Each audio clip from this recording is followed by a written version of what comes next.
I haven't eaten for a long time, so I just... My 7-year-old grandson stole a 10-cent gum from the candy shop I run. Hearing the unbelievable reason for his actions, I was so shocked that I froze. I'm sorry. My husband slapped the gum out of the grandson's hand, who was about to cry while offering it. I won't forgive you. His expression was severe and full of anger. Then, in the next moment, he took an even more surprising action. Stop it, please. My scream echoed through the room as I tried to shield the grandson from the husband. I am Syria, 73 years old. My husband Zach, who is 1 year older, and I run a candy shop together. We were both former teachers and wanted to stay involved with children in some way even after retirement, so we renovated the first floor of our house and started a candy shop. The shop became a haven for local children and was always bustling with activity. Our only son, Greg, who is 47 years old, built a house near ours and lives with his wife, Kathy, and their son, Tom. Kathy was also a teacher but retired to become a housewife after getting married. Our son, who works in sales at a large company, always seemed busy, often leaving household matters to his wife. Kathy had a straightforward personality, and the words she said to me soon after their marriage were shocking. I'm afraid of being bullied by my mother-in-law, so I have no intention of associating with you outside of major family events. Unlike me, who was stunned by her unexpected statement, she showed no sign of remorse. At that moment, I felt uneasy about their married life. As Kathy rarely showed her face as she had declared, our son often brought the grandson to our house. Look, Tom, come here. This candy is delicious. Try it. Oh no, no. Kathy has forbidden it. What? Why? She said candy is bad for the body and never to let Tom eat it. This happened when our grandson reached the age to enjoy candy. Even though I thought it would be good for him, I was unexpectedly refused. She seemed to manage the grandson's life and education with strict control. Knowing her serious and inflexible nature, I couldn't say anything. When Tom turned 5, Kathy became even more determined to prepare him for elementary school entrance exams, increasing her strictness. I don't think it's necessary to force him to take the exam, but if I say anything, it comes back 100-fold. Greg couldn't stand up to his wife and was completely under her thumb. I worry about Tom being so tightly controlled at such a young age. Despite my worries, our grandson was always cheerful and excited about the candy in our shop when he visited. Although our son initially hesitated to give him candy, he eventually started sneaking it to him. He seemed to think that a little enjoyment wouldn't hurt. I love this 10-cent gum. I want to eat 100 of them. You really love that, don't you? Actually, I loved it when I was a kid too. Greg began teaching his son how to make bubble gum, and they looked so happy together. If Tom is this happy, it was worth continuing the candy shop. Warm moments flowed that day. However, a few days later, Kathy stormed into our house with a furious expression. What have you done? You let Tom eat candy without my permission? She ranted as if a fuse had been lit. I manage everything Tom eats. I can't believe you let him eat such unhealthy stuff. Kathy, calm down. I apologize for giving him candy without telling you, but the candy here isn't unhealthy. Despite my words, she was too agitated to listen. Why would former teachers lower themselves to run a tiny candy shop? Don't you feel embarrassed? My husband's face darkened upon hearing her words. Wait a minute. Are you insulting us for running a candy shop? Despite Zach's angry glare, she acted as if nothing was wrong. Selling items worth only a few cents for a meager profit. It's just a hobby for the elderly. She sneered, completely looking down on us. The shop is about making children smile, not profit. Though anger bubbled inside me, I held it back for Greg and Tom's sake.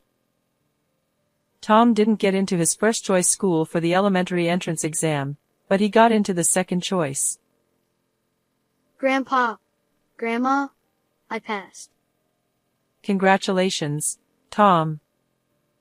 You worked so hard. While we were happy, Kathy looked displeased. Greg continued to bring the grandson over occasionally, but he was transferred for work and decided to move alone, considering Tom's schooling. After that, Kathy never came to our house, and we couldn't see our grandson anymore. I'm worried about Tom being alone with strict Kathy. Greg's new job was far away and kept him busy, making it hard for him to visit, increasing my worries. As summer vacation began and the shop filled with children, my husband and I worried about Tom.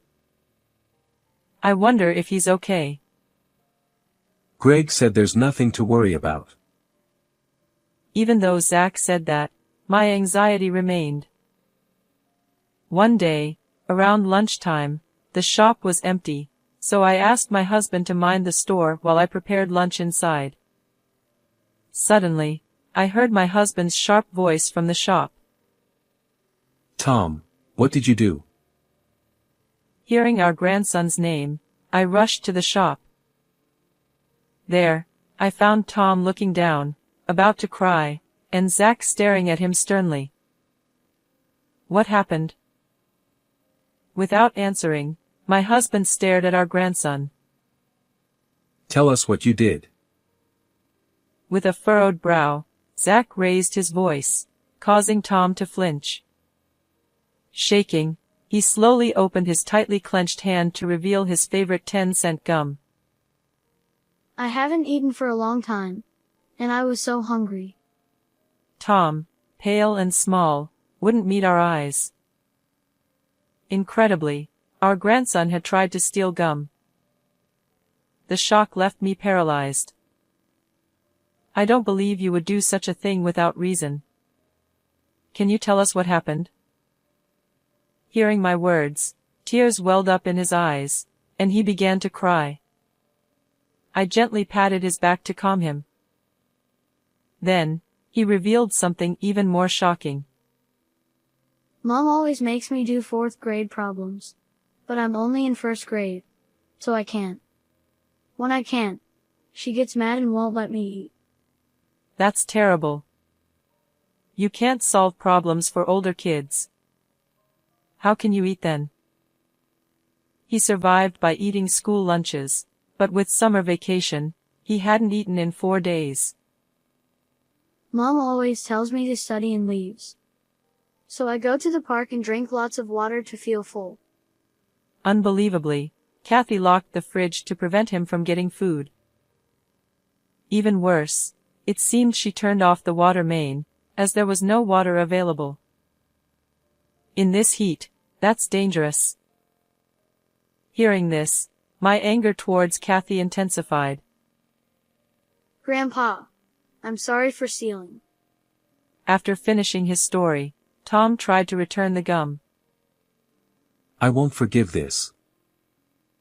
Zach, with bloodshot eyes and a red face, slapped the gum from Tom's hand.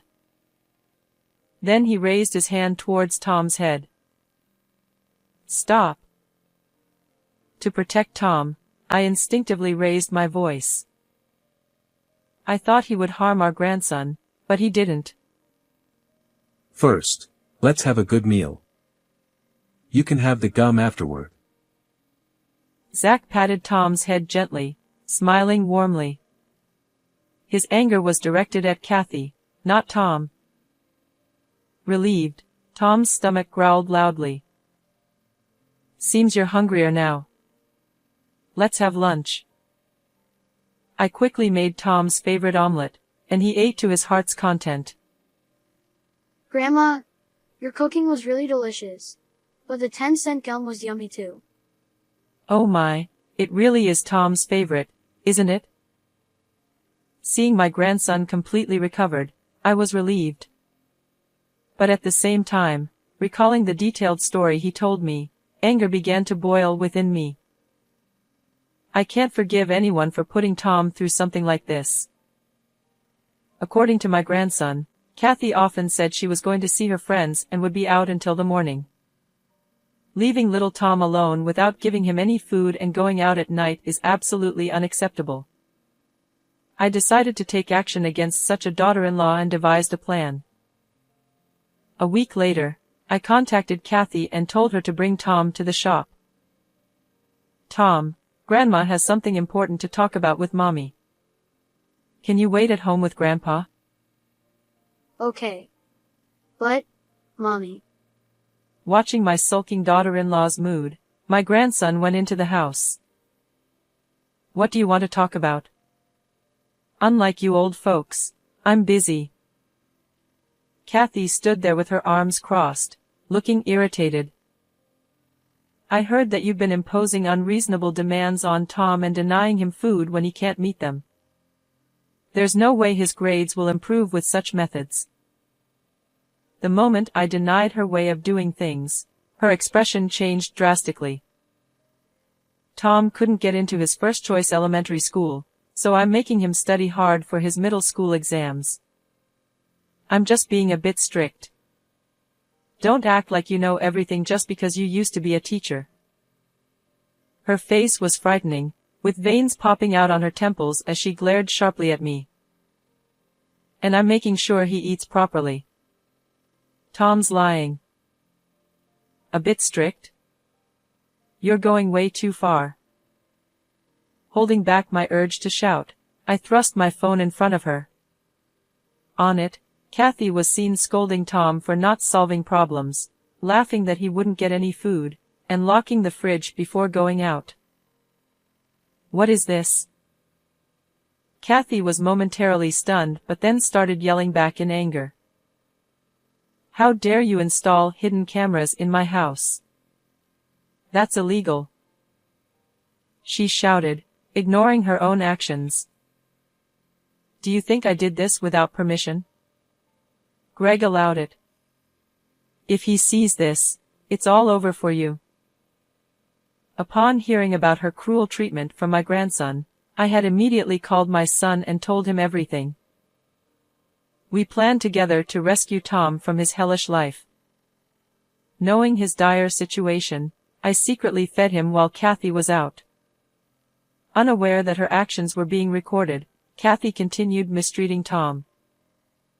Please, Syria, don't show that footage to him. If we get divorced, it'll ruin Tom's future. Realizing she was caught red-handed, Kathy changed her attitude and begged me. But my anger towards her was too strong to hold back. Staying with you would be far worse for Tom's future. I'll show Greg all this footage. Seeing that pleading was futile, Kathy clicked her tongue and glared at me with hatred. This is why I hate stubborn old people. Hand over that phone. Thinking she could get rid of the evidence, she lunged at me.